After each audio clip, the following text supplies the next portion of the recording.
uppáhaldssenundum í myndinni eru, ég myndi segja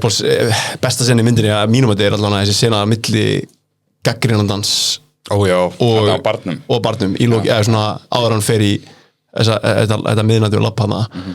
þá finnst mér allan því ég horfði á hana núna þá fannst mér myndin breytast úr því að svona umbreytast úr því að vera bara geggjumynd sem næra ennþá að vera bara ógeðslega góð yfir að vera meistarverki sem ég til hún skilur af því að allir þessu loka partur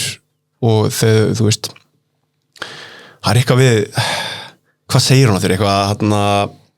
sko þarna náttúrulega verið svolítið að kortleggja líka að þú veist við bara mannkyn í okkar búblu og síðan þú veist erum við að horfa á búblu inn í þeirri búblu sem þú veist ákveðin bransi, leiklistabransi í þessu tilfelli bara ákveðin menningabransi